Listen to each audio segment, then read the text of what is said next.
ആയി കഴിഞ്ഞിട്ട് മഞ്ഞുള്ള സമയത്തുണ്ടല്ലോ, അത് ശരിക്കും നമ്മുടെ വീടിന് താഴേക്കടെ വാഗമൺ റൂട്ടാണ്. വാഗമണിന് പോകുന്ന ഒരു വഴി, 2 വഴിയുണ്ട്. അല്ല, ഒരു വഴി നമ്മുടെ ഇതിക്കടെയാണ് കേട്ടോ. അപ്പം ഇതേ കണ്ടോ, നിങ്ങൾക്ക് ലൈറ്റ് കാണാൻ പറ്റുമോ? വണ്ടി വരണത് കണ്ടോ? ഇതേ കണ്ടോ, ഒരു മിന്നായം പോലെ. അപ്പം ഈ മഞ്ഞങ്ങട് വരുമ്പോ എനിക്ക് കാണിക്കാൻ പറ്റുമോ ഞാൻ നോക്കട്ടെ കേട്ടോ. മഞ്ഞങ്ങട് പിന്നെ ചിരിപ്പിക്കല്ലേ, അനുജൻ അവിടെ നിന്ന് തന്നെ പോസ്റ്റ് കാണിച്ച് ചിരിപ്പിക്കുക. അപ്പം അതേ മഞ്ഞങ്ങട് കയറി വരുന്ന കാണുമ്പോൾ നല്ല രസമാണ് കേട്ടോ. ഇന്നലെ ഞങ്ങൾ നൈറ്റ് ഇവിടെ വന്നിട്ട് നോക്കിയപ്പം എന്ത് രസമാണെന്നറിയോ. നമ്മൾ അവനെന്നെ വീണ്ടും ചിരിപ്പിക്കാനെ കൂടി പറയാൻ സമീപിക്കുന്നില്ല. പെരുത്ത മഴയും ആ കൂടെ ഈ മഞ്ഞിങ്ങനെ പോണത് കാണാൻ പൊങ്ങി വരികയാണ് കേട്ടോ. ഇന്ന് ഉച്ചയ്ക്കും അങ്ങനെ ഉണ്ടായിരുന്നു, പക്ഷെ ഇപ്പം മഞ്ഞില്ല.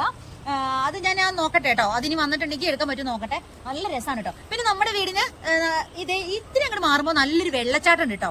അപ്പം ആ വെള്ളച്ചാട്ടം കാണിക്കാൻ പറ്റും. നല്ല രസമാണ് കേട്ടോ. ഇതിൽ വാഗമൺ പോണവരൊക്കെ അവിടെ ഒന്ന് നിർത്തി ഒരു ഫോട്ടോ എടുക്കാണ്ട് പോവില്ല കേട്ടോ. അത്രയ്ക്ക് നല്ല ഭംഗിയിലാണ്. അപ്പൊ അതൊന്ന് കാണിക്കാം. അപ്പൊ അങ്ങോട്ട് പോകാന്ന് ഓർത്തുകൊണ്ട് വന്നതാണ് കേട്ടോ. എടാ നിനക്കിട്ട് വെച്ചിട്ടുണ്ട്. അപ്പൊ പിന്നെ നമുക്ക് ഇവിടെ വന്ന് കയറിയിട്ട് പട്ടി ഇട്ട് കേട്ടോ. റോസി എന്നാണ് അതിന് പേരിട്ടേക്കണത്. ആ റോസി പട്ടിക്ക് നമ്മൾ ചോറ് അവിടെ വെച്ചിട്ടുണ്ട് കേട്ടോ. അപ്പൊ അവളത് കഴിക്കുന്നില്ല. അവള് കിടക്കുന്നിടത്ത് കൊണ്ട് കൊടുത്തപ്പോഴത്തേക്കും അവൾ എങ്ങോട്ട് പോയേക്കുമായിരുന്നു കറങ്ങാൻ. സൺഡേ ഒക്കെ അവളും കറങ്ങാൻ പോയി. അപ്പൊ അവള് അവൾക്ക് ചോറ് അവിടെ പാത്തുനിന്ന് പോട്ടെ നനയാണ്ട് വെച്ചിരിക്കുവായിരുന്നു കേട്ടോ. അപ്പം അവളെ ഒന്ന് തീറ്റിപ്പിക്കാൻ നോക്കട്ടെ. നോക്കാട്ടോ.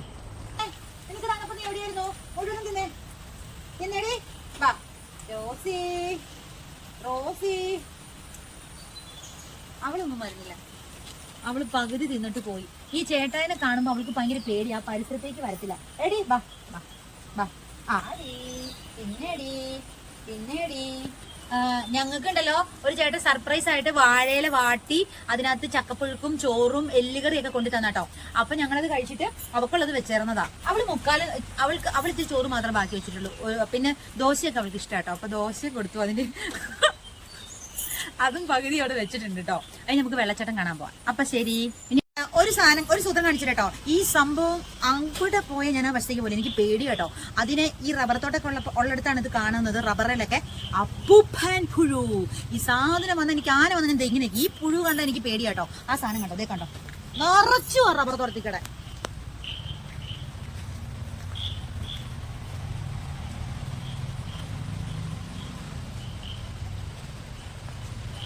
അപ്പൊ ഇതേ 4 മണി 4-5 മണിയൊക്കെ കഴിഞ്ഞു കേട്ടോ. അപ്പൊ നമ്മൾ തോട്ടിലേക്ക് പോകാൻ വേണ്ടി ഇറങ്ങിയപ്പോ ഇതേ ചെറിയ മഞ്ഞ് കയറി തുടങ്ങി കേട്ടോ. അങ്ങനെ നമ്മള് വീട്ടിൽ നിന്ന് തോട്ടിലേക്ക് പോകാൻ വേണ്ടി ഇറങ്ങി കേട്ടോ. ഇത് കണ്ടോ, 2 സൈഡിലും മരങ്ങളാണ്. പക്ഷെ നമ്മളിങ്ങനെ വനത്തിന്റെ നടുക്ക് റോഡിൽ കൂടെ പോണത് പോലെ ഇല്ലേ. പക്ഷെ ഇത് സാധാ റബ്ബറും പ്ലാവും തെങ്ങും ഒക്കെയാണ് കേട്ടോ. പക്ഷെ നല്ല രസമല്ലേ ഇപ്പൊ. അതേ മഞ്ഞ് ചെറുതായിട്ട് കയറി തുടങ്ങി. ഇത് ഇപ്പൊ എത്തും വെള്ളച്ചാട്ടം. ഇത്രയും ദൂരമേ ഉള്ളൂ നമ്മുടെ വീട്ടിൽ നിന്ന്. നല്ല രസമാണ് ഇങ്ങനെ പോവാൻ. ഇത് വാഗമൺ റൂട്ടാണ്. ഇതിലെ വാഗമൺ റൂട്ട് പോകുമ്പോൾ ഒരു 5 മണി 6 മണി കഴിഞ്ഞ പിന്നെ ഇതിൽ പോകാൻ പറ്റില്ല. ഇതിൽ കുറച്ചും കൂടെ അങ്ങോട്ട് പോയി കഴിയുമ്പോൾ ഭയങ്കര മഞ്ഞാണ്. പക്ഷെ നല്ല രസമാണ്. സൂക്ഷിച്ച് ശ്രദ്ധിച്ച് പോകണമെന്നുള്ളൂ. ചില സമയത്ത് വണ്ടി കൊണ്ട് നമുക്ക് പോകാൻ പറ്റത്തില്ല കേട്ടോ. അത്രയ്ക്ക് മഞ്ഞാണ്. ഇത് വെള്ളച്ചാട്ടം എത്തി. 2 വെള്ളച്ചാട്ടമുണ്ട്. അപ്പൊ ഇതേ കണ്ടോ, ഇതൊരു ചെറിയ വെള്ളച്ചാട്ടം. അതിന്റെ അപ്പുറത്ത് ഇതേ കാണുന്നതാണ് ഏറ്റവും വലിയ വെള്ളച്ചാട്ടം കേട്ടോ. ഇതിന്റെ ഇരട്ടി വെള്ളം വരണതാണ്. പക്ഷേ ഇപ്പം ഇത്ര വെള്ളം, കുറച്ചും കൂടെ മഴ കൂടി കഴിയുമ്പോൾ ഇതിന്റെ ഇരട്ടി വെള്ളം ഉണ്ടാവും കേട്ടോ. അങ്ങനെ നമ്മളിവിടെ സൈഡാക്കിയിട്ട് ഇവിടെ എല്ലാവരും വന്ന് ഫോട്ടോ എടുത്തിട്ടാണ് പോവാറ്. ആരും ഇവിടെ നിന്നും നിർത്താതെ പോവില്ല കേട്ടോ. അപ്പൊ ഇതാണ് നമ്മുടെ സ്വന്തം വെള്ളച്ചാട്ടം. മീൻസ് നമ്മുടെ വീടിന് ചേർന്നല്ലേ. അപ്പൊ ഇതാണ് നമ്മുടെ സ്വന്തം വെള്ളച്ചാട്ടം. നമ്മുടെ വീട്ടിൽ ചേർന്നുള്ള നമ്മുടെ സ്വന്തം 2 വെള്ളച്ചാട്ടം. ഇത് ചെറിയ വെള്ളച്ചാട്ടം കണ്ടാലോ.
ഞാൻ പിടിക്കാം.